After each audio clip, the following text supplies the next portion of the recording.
আল্লাহ কোরআন শরীফের মধ্যে বলে দিলেন বিসমিল্লাহির রহমানির রহিম ইয়া আইয়াতুহান নাফসুল মুতমাইন্না ইরজিই ইলা রাব্বিকি রাদিয়াতাম মারদিয়া ফাদখুলি ফি ইবাদি ওয়াদখুলি জান্নাতি। জোরে বলুন, আর একটু জোরে বলুন না সুবহানাল্লাহ। ও আল্লাহ পাকের বান্দারা, ও আল্লাহ পাকের বান্দিরা, আমি আল্লাহ তোমাদেরকে পৃথিবী যত মানকাইনকে আমি আল্লাহ পাঠিয়েছি সমস্ত পৃথিবী, এখানে হিন্দু মুসলিম জৈন খ্রিস্টান আদিবাসী মুসলিম সমস্ত কমিউনিটিকে আল্লাহ উদ্দেশ্য করে বললেন আমি আল্লাহ তোমাদেরকে তিন নফসওয়ালা করে বানিয়েছি, আমি আল্লাহ তোমাদেরকে তিন ক্যাটাগরি করে বানিয়েছি। এক হলো কি নফসে আম্মারা, এক হলো নফসে লাওয়ামা, এক হলো নফসে মুতমাইন। এবারে বলি চলুন, নফসে আম্মারা কারা, নফসে লাওয়ামা কারা, নফসে মুতমাইন্না কারা, বলবো ইনশাআল্লাহ। চলুন। আল্লাহ পাক কোরআন শরীফের মধ্যে যখন বলে দিয়েছেন, আল্লাহ পাক সেই কোরআন আমাদের উপরে অবতীর্ণ করেছেন, যে কোরআনটা মাদ্রাসায় পড়ানো হয়, যে কোরআনটা মসজিদে ইমাম সাহেবরা কিরাত পড়ে থাকেন, যে কোরআনটা আমাদের মা বোনেরা বাড়িতে বাড়িতে খতম করে থাকেন, আমরা যে কোরআন শরীফটা পড়ি, ওই কোরআন আল্লাহ পাক 30 পারা কোরআনুল কারীমে পরিষ্কার ঘোষণা করে দিলেন সারা পৃথিবীতে আমি আল্লাহ তিন নফসওয়ালা মানুষ করে পাঠিয়েছি। এক নাম্বার হলো নফসে আম্মারা। আচ্ছা, একটা প্রশ্ন এখানে করছি, নফসটা স্থান কোথায় কেউ বলতে পারবে? আমাদের সারা শরীর। প্রশ্ন করলে আরো বেড়ে যাবে। আমাদের যে শরীরটা এই যে দেখতে পাচ্ছেন না, চোখ আছে, কান আছে, চামড়া আছে, দাঁত আছে, হাড় আছে, গোস্ত আছে, আপনার কি মজ্জা আছে, খুন আছে, আছে না? আমাদের সারা শরীরটা কটা উপাদান দিয়ে আল্লাহ পাক সৃষ্টি করেছে কেউ বলতে পারবে? কটা উপাদান দিয়ে হবে? হবে না? বুঝতে পারছেন না?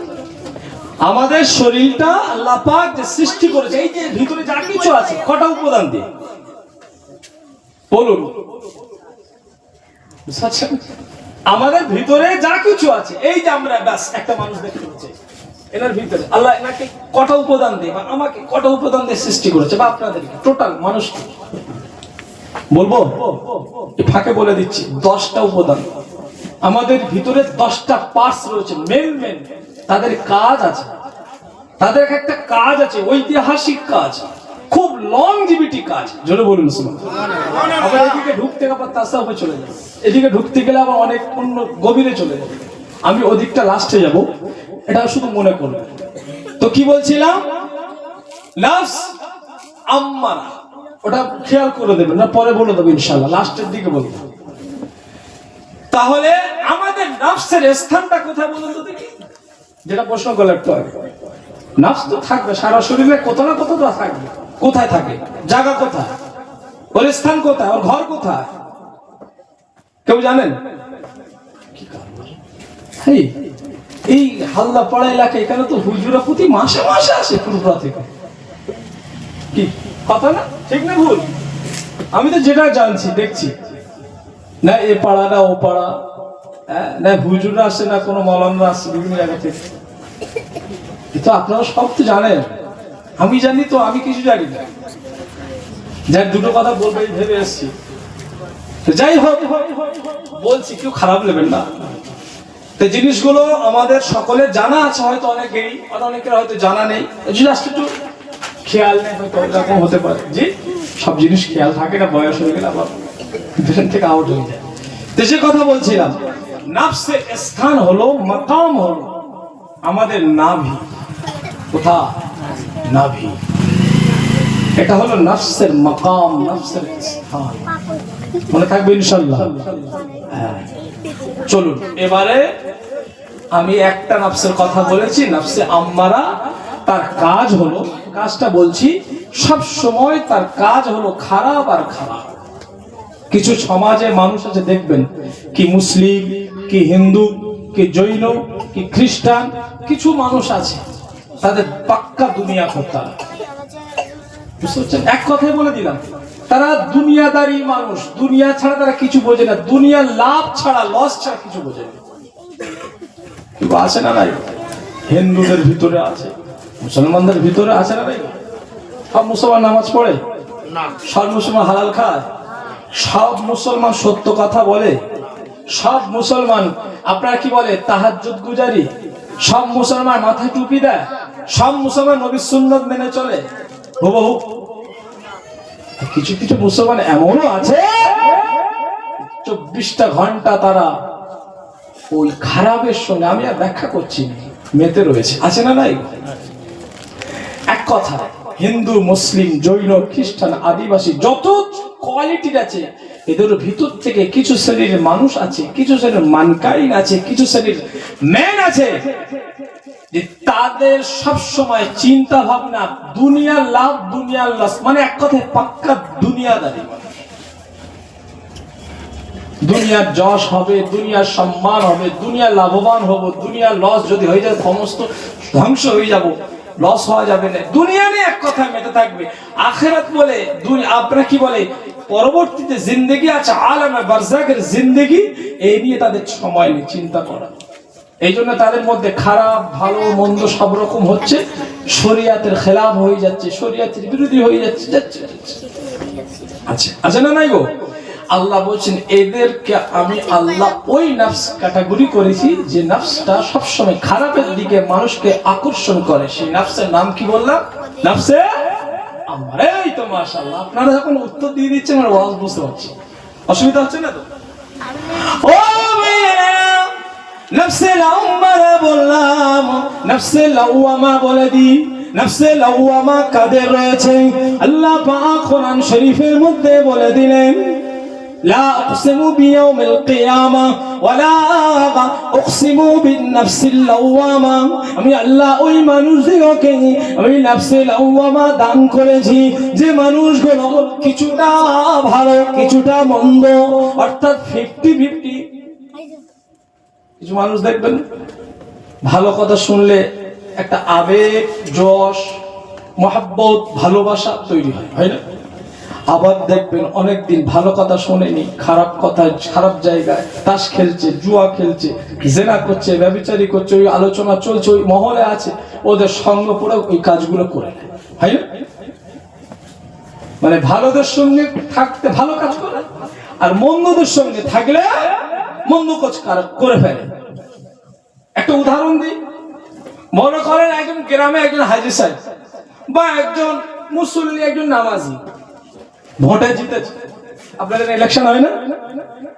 এখন তার দলের লোক জিতেছে, ছেলেরা এখন খুশিতে কি করেছে, লাল পানি নীল পানি নিয়ে এসছে। কি গো, এদিকে মনে হয় নেই, মনে হয় আছে লাল পানি নীল পানি ভোটের সময় হয়তো আপনাদের পাড়ায় হয় না, হয়তো পাড়ায় চলে। খুশিতে কি করে ছেলেরা ফচকেরা পুরো একদম সব বোতল নিয়ে আসতেছে, সব খাচ্ছে। চাচাকে বলছে, চাচা একটা মারো না। চাচা ও আবির টাবির মেকে আর হুঁশ জ্ঞান নেই, একটা মেরে ঝোঁকে পড়ে। ঠিক এরকম হয় না? হ্যাঁ, ওর কিন্তু ইচ্ছা ছিল না, কিন্তু ওদের টানে স্লিপিং আর মেরে দিয়েছে এক টান। এরকম হয় সিগারেটের ক্ষেত্রে, বিড়ির ক্ষেত্রে। গুজরাচ্ছে, চাচা খায় না, কিন্তু কচিরা ফচকেরা খাচ্ছে না। চাচা একটা দানা খাবে না, দে, কি আর হবে, দে। উদাহরণ দিচ্ছি, এরকম হয় না? মানে ভালো জায়গায় ভালো মানুষের সহবতে গেলে ভালো কাজ, আবার খারাপ মানুষের খারাপ কাজের সহবতে গেলে খারাপ কাজ করে ফেলে। আল্লাহ বলছেন এরাই হলো নফসে মুতমাইন্না ক্যাটাগরির মানুষ। বলবেন সুবহানাল্লাহ। আমরা এই ক্যাটাগরির মধ্যে আছি কি নেই বলেন? আমরা যারা বসে আছি, ভালো মানুষের সঙ্গে গেলে ভালো কথা শুনতে ভালো লাগে, আর মন্দ মানুষের সঙ্গে সহবতে গেলে মন্দ কাজ করতেও ভালো লাগে, করে ফেলে, ভালো না লাগলেও করে ফেলে। 50-50। হ্যাঁ, আমাদের কম বেশি সবাই এরকম আছে, কি ঠিক কিনা? আল্লাহ বলছে এরাই হলো কি নফসে লাওয়ামা। এ চলুন তৃতীয় নম্বর নফসের কথা বলি। তৃতীয় নম্বর নফস আল্লাহ বলছেন সূরা ফজরের ভিতরে, ইয়া আইয়াতুহান নাফসুল মুতমাইন্না ইরজি ইলা রাব্বিকি রাদিয়াতাম মারদিয়া ফাদখুলি ফি ইবাদি ওয়াদখুলি জান্নাতি। জোরে বলুন আল্লাহ। ব্যাখ্যা তাফসীর করলে অনেক সময় চলে যায়, আমি শর্ট করে আপনাদের বলি।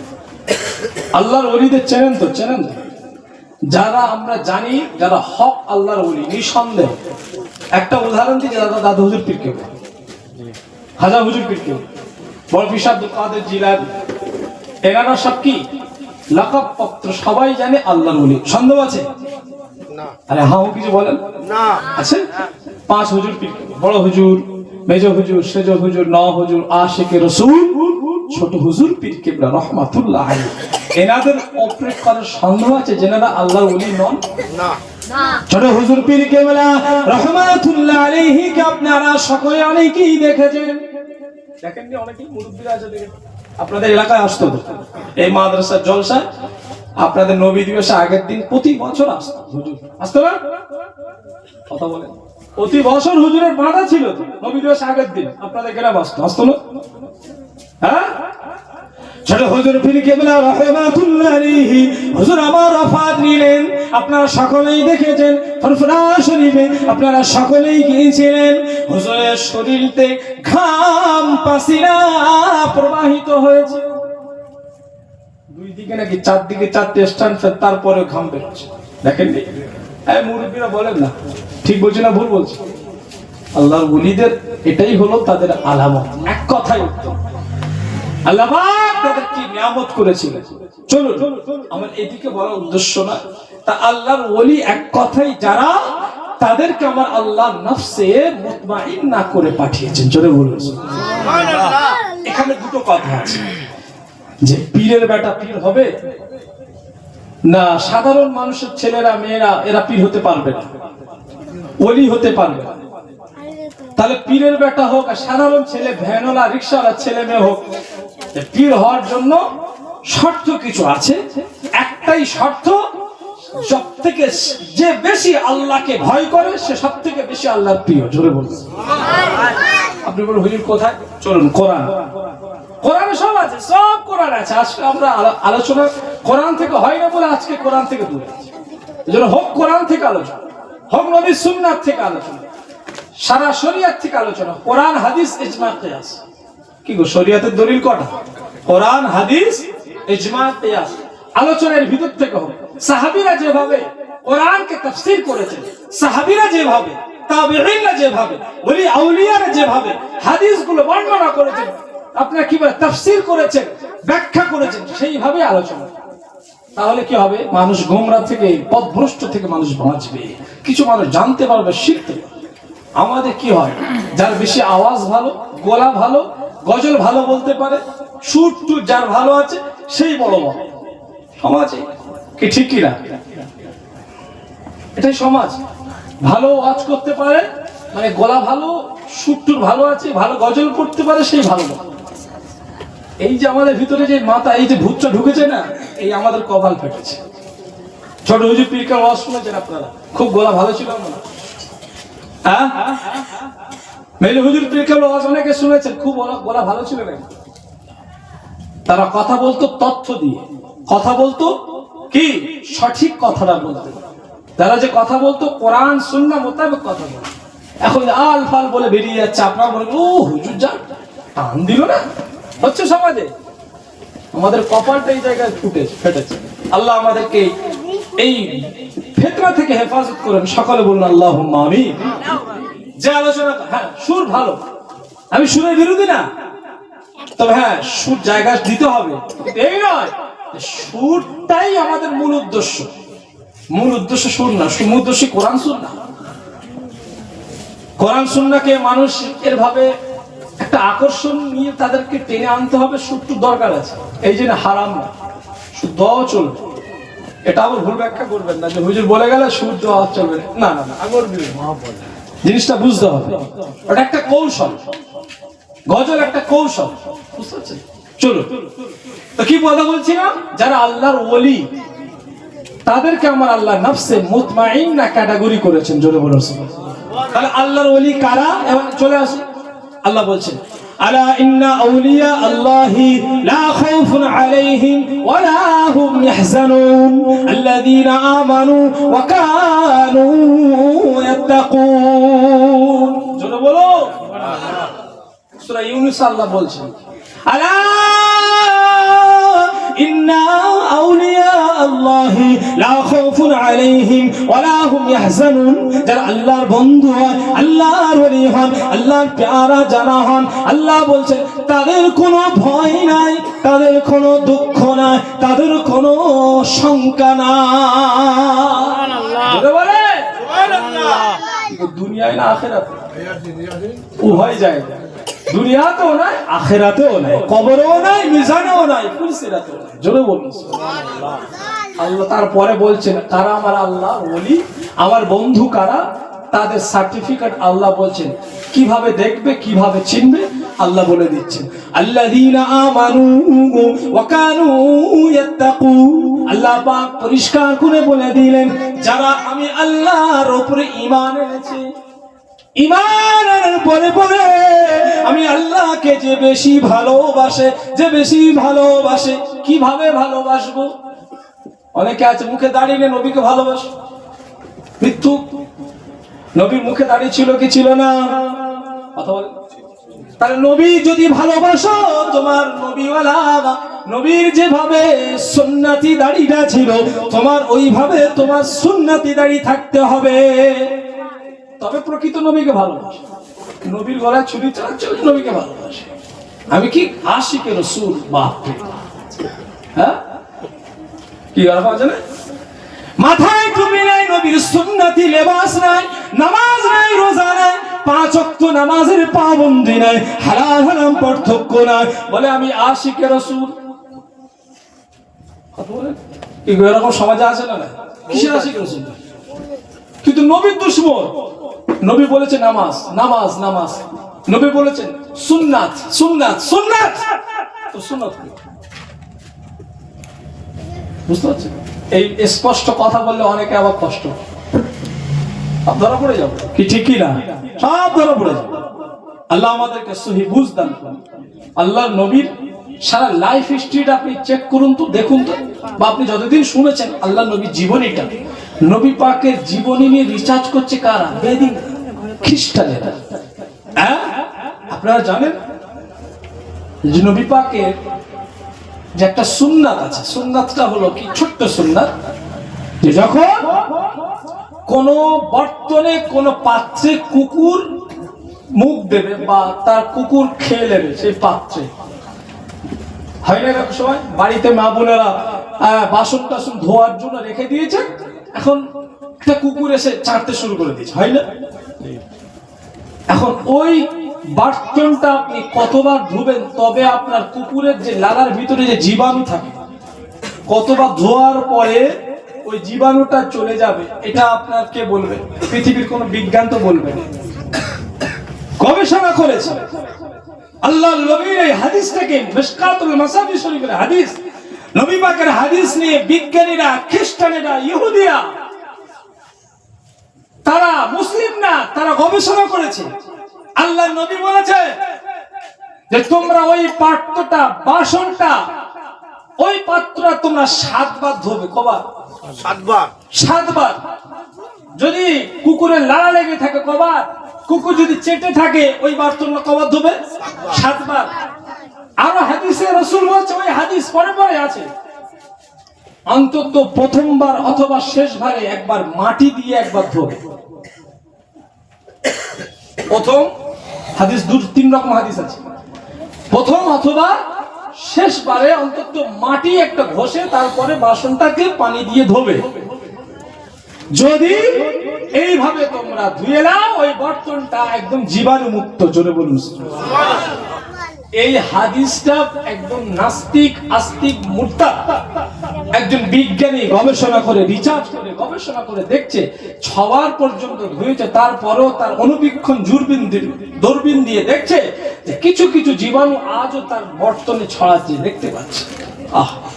যখন 7 বার কমপ্লিট হয়ে গেল, যেভাবে আমার রাসূল ধুতে বলেছে, ওই আগে একবার অথবা লাস্টে একবার মাটি দিয়ে একবার মেজে তারপরে ধোয়া বা ছাই দিয়ে একবার ধুয়ে দেওয়া মেজে, যখন ধুইলো দেখতে যে আর এক ফোঁটা এক বিন্দু পরিমাণ জীবাণু ওই বর্তনে নেই। জোরে বলুন এই মুহূর্তে আমাদের বিজ্ঞানীর নামটা মনে নেই, সে এই আমার নবী পাকের ছোট্ট একটা হাদিস গবেষণাকে ইসলাম কবুল করেছে। জোরে বলবেন সুবহানাল্লাহ। আমরা মুসলমান প্রতিনিয়ত কত হাদিস শুনছি, আমাদের ইসলামে আমাদের ইমানে কোনো তাকাজা এদিক থেকে শুনছে, এদিক থেকে ফিরি ফিরি পেয়েছি না, বাপ দাদা ছিল মুসলমান, তাদের ছেলে আমরা নাতিপোতা মুসলমান। খাব্বাবের মতন, হ্যাঁ হযরতে বেলালের মতন যদি আমাদের মার খেত ইসলামের জন্য, তাহলে আমাদের মতন এরকম তাদের চিন্তা ভাবনা চেতনাটা এরকম আমাদের হতো না। কি ঠিক কিনা? চলো কি আলোচনা করছিলাম? আল্লাযীনা আমানু ওয়া কানু ইয়াত্তাকুন, যারা ঈমান এনেছে তার সাথে সাথে ওয়া কানু ইয়াত্তাকুন, সব থেকে বেশি যে আমি আল্লাহকে ভালোবাসি কি দিয়ে? আল্লাহ কোরআন আর নবীর সুন্নাত, অর্থাৎ কোরআন হাদিস ইজমা কিয়াস দিয়ে সব থেকে বেশি তার জীবনটাকে সাজিয়েছে, তার আপনার লাইফ হিস্ট্রি, আপনার লাইফটাকে সাজিয়েছে, তার ফ্যামিলি আপনার মেন্টালসটাকে সাজিয়েছে, তার পারিবারিক জীবনকে সাজিয়েছে, বৈবাহিক জীবনকে সাজিয়েছে, অর্থনৈতিক জীবনকে সাজিয়েছে, সামাজিক জীবনকে সাজিয়েছে, রাজনৈতিক জীবনকে সাজিয়েছে আল্লাহর কোরআন নবীর সুন্নাত দিয়ে, কোরআন হাদিস ইজমা কিয়াস দিয়ে। ওই হলো প্রকৃত আল্লাহর ভয় করে। কি ঠিক কি? কিন্তু আমাদের সমাজে দেখবেন কিছু মানুষের পয়সা হয়ে গেলে, কিছু মানুষের সামাজিক ক্ষেত্রে দেখবেন, অর্থনৈতিক ক্ষেত্রে দেখবেন, রাজনৈতিক ক্ষেত্রে দেখবেন নবী সুন্নাত নিয়ে আল্লাহর হুকুম নাই, খিচুড়ি করে ফেলে। অথচ ওই মানুষটা নামাজি, অথচ ওই মানুষটা কি রোজাদার, রোজা রাখে, ওই মানুষটা আবার কি জুম্মা নামাজ পড়ে। কিন্তু রাজনীতির প্ল্যাটফর্মে গিয়ে যে আল্লাহর হুকুম নবীর তরিকা অনুযায়ী যে আমি রাজনীতি করব, উদাহরণস্বরূপ বলছি, শরিয়াত মোতাবেক নবীর সুন্নাত মোতাবেক গুলিয়ে ফেলছে। এখন বলবেন হুজুর কিভাবে করব, হিন্দুস্তানে আছি। আরে তোমার করার ইচ্ছা রাখতে হবে তো, নিয়ত রাখতে হবে তো, চেষ্টা করতে হবে তো। আমরা যদি সারা পৃথিবীর মুসলমান যদি আমাদের চেষ্টা ওটাই থাকে আল্লাহর হুকুম নবীর তরিকাকে বাস্তবে রূপ দেবো পৃথিবী। 50 বছর পরে হলো, 100 বছর পরে হলো, আমরা যদি নাও আমাদের সমাজে আমরা উপভোগ করতে পারি, পরবর্তী প্রজন্ম জেনারেশন এরা উপভোগ করবে কি করবে? আমার কথা বুঝতে পারছেন? আমি খুব দূর থেকে কথা বলছি, যারা বোঝার বুঝে নেবে। আকলমান কে ইশারা কাফি। কিন্তু আমরা ওই জায়গায় যাই। সামাজিক জীবনটা দেখুন, রাজনৈতিক জীবন দেখুন, পারিবারিক জীবন দেখুন, বৈবাহিক জীবন দেখুন, অর্থনৈতিক জীবন দেখুন, সব ভেজালে ঢুকিয়ে দিচ্ছে, সুবিধাবাজি হয়ে গেছে। সুবিধাবাজি না হলে হবে না, আমাদেরকে কমপ্লিট ইখলাসের সঙ্গে, অ্যাক্টিভের সঙ্গে আমাদেরকে মজবুত ভাবে কোরআন এবং সুন্নাত থেকে আঁকড়ে ধরতে। বুঝতে পারছেন কথা? চলুন তাহলে আল্লাহ বলছে সব থেকে বেশি অ্যাক্টিভ ভাবে আমাকে যে ভয় করে, আর অ্যাক্টিভ ভাবে ভয় করবে কারা? যারা কোরআন এবং সুন্নাহর বাইরে কিছু করে। এক কথায় আল্লাহ, নবী, সাহাবী, তাবেঈন, আইম্মায়ে মুজতাহিদিন, 4 মাযহাবের ইমাম, 4 তরিকার ইমাম, এইভাবে হাক্কানি আলেম, হাক্কানি ওলি আউলিয়ারা যে পদ্ধতিতে, যে সিস্টেমে চলেছেন, সেই সিস্টেম আমার জীবনে যখন আমি ফিট করে নেব, আমার সংসারে যখন ফিট করে নেব, আমার ছেলে মেয়ের উপরে যখন ফিট করে নেব, সেই মানুষটা প্রকৃত আল্লাহওয়ালা হবে, ওই মানুষটা আল্লাহর ওলি হবে। বাস্তব কি হচ্ছে? আমি নামাজ পড়ছি 5 ওয়াক্ত, কিন্তু আমার নাতি পোতারা বেনামাজ। আমি নামাজ পড়ে পড়ে কপাল কেন ফেলছি, কিন্তু আমার বৌমা নামাজ পড়ে না, আমার ছেলেরা নামাজ পড়ে না, আমার নিজের স্ত্রীও অনেকেরই আছে নামাজ পড়ে না। আমি কিন্তু 5 ওয়াক্ত না। আর মাশাআল্লাহ পর্দা এখন তো জর্দা হয়ে গেছে, ফ্যাশন পর্দা, রাস্তাঘাটে পর্দা, পার্কে গেলে জর্দা। আমার ছেলে, আমি একজন নামাজি, আমি একজন হাজি, আমার বাড়ির মেয়ে, কি করে বাস্তব না? পূর্ণ দিন তো ওই সময় পাওয়া যাবে আম্মা জান উম্মাহাতুল মুমিনিন, আল্লাহ রাসূল যেভাবে তাদেরকে দেখিয়ে দিয়েছেন পৃথিবীর মানুষের কাছে, আম্মাজান ফাতেমা বলেন, অন্যান্য আম্মাজানদের কথা বলেন, রাসূল তার ফ্যামিলিদেরকে কিভাবে দেখুন মেইনটেনেন্স করেছিলেন। হযরত ইমাম হাসান বলেন, ইমাম হুসাইন বলেন, হ্যাঁ, হযরত শেরখুল আলী বলেন, আমাদের আয়েশা বলেন, আমাদের খাদিজা বলেন, আল্লাহ রাসূলের ফ্যামিলি মেম্বারদেরকে দেখুন, এক একটা রত্ন, এক একটা কিছু কিনা। সাহাবীদের জীবনী দেখুন, হযরত ওমর, হযরত উসমান, হযরত আলী, হযরত আবু বকর, অন্যান্য সাহাবীদের জীবনী দেখুন, তাদের পরিবার, তাদের জীবন ব্যবস্থা দেখুন, তাদের লাইফ হিস্ট্রিটা দেখুন। হযরত ওমর, একটা কথা বলি, ইয়ামান থেকে একটা আতর এসেছে, আতর।